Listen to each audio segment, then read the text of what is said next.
근대 들어서 발생한 대형 사고들은 우연한 자연 발생적인 사건으로 보이지만 사실 그 내막에는 거대한 손에 의한 보이지 않는 음모들이 숨어있다. 이는 단순한 음모론이 아닌 역사를 타고 내려오는 실질적인 지배 세력에 의한 치열한 패권 경쟁에 의한 산물들이다. 그 대표적인 예가 바로 타이타닉호 침몰 사건이다. 1912년 4월 10일 JP 모건 소유의 화이트 스타라인사의 타이타닉호가 역사적인 대서양 횡단의 처녀 항해를 시작했다.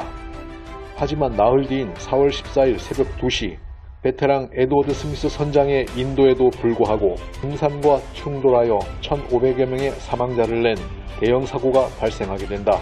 이 타이타닉호 침몰이 우연한 사건인 것 같지만 이 이면에는 미국의 중앙은행을 설립하고자 한 미국 건국 당시 서유럽의 교황청과 공건 군주들이 미국의 자유의 바람을 막고자 시도한 최대의 목표였다. 이를 위해 그들의 앞잡이인 제스위트와 로스차일드 가문이 이용됐는데 이들을 통해 미국의 중앙은행을 설립하기만 하면 아무리 자유민주 국가라 할지라도 경제적으로는 미국을 위시한 모든 국가를 자신들의 경제적 예속 상태로 묶어놓을 수 있었기 때문이었다.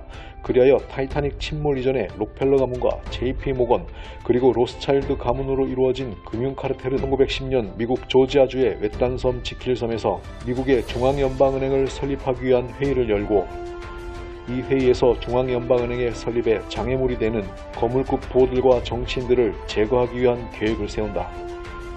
이들의 방법은 연방은행 설립에 방해되는 인사들을 타이타닉호의 역사적인 첫 항해에 초대하여 바다에 수장시키는 것이었다. 그리하여 이 일에 또다시 암살과 협잡의 명수인 제수이트들이 사용되었다. 이들은 신권정치에 완전히 영혼을 판 자들로서 교황을 하나님으로 섬기고 교황이 통치하는 세상이 바로 지상낙원이라고 믿도록 철저히 세뇌된 자들이었다. 이들은 이 땅에 교황권을 다시 세우는 일이라면 자신의 목숨까지도 바칠 각오가 된 자들이었다. 이들의 선서를 한번 들어보자. 또 나는 다음을 생각합니다. 송장과 시체처럼 나는 내 자신의 의견이나 정치적 유보는 어떠한 형태로든 갖지 않을 것입니다. 그러나 교황이나 나의 상관으로부터 받는 모든 명령은 일일이 지체 없이 복종할 것입니다.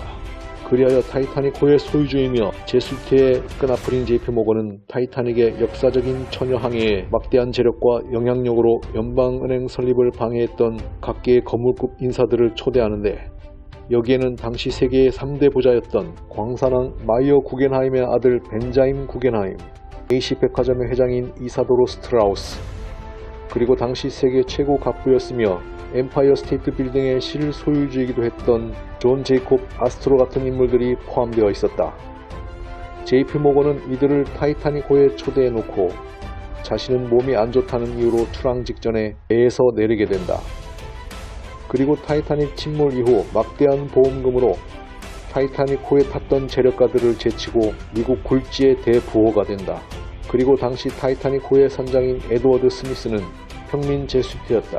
제수이트들은 신부들뿐만 아니라 문인, 화가, 교사, 정치인, 기술가 등 미국 각계에 포진되어 있었고 타이타닉이 출항하기 직전 에드워드 선장과 제수이트 신부인 프란시스 브라운 신부가 선상에서 회동했던 일은 1986년 내셔널 지오그래픽이 제작한 타이타닉의 비밀이라는 제작 영상에서도 확인해 볼 수가 있다.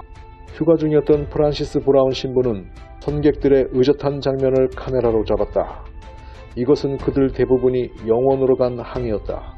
그런데 여기서 행운의 브라운 신부는 배에서 내렸다. 브라운 신부는 운명의 항해를 앞둔 타이타닉의 함교에 서서 밑을 내려다보는 스미스 선장의 모습을 카메라에 담았다. 여기에 제수이트의 가장 멋진 배신이 나타난다.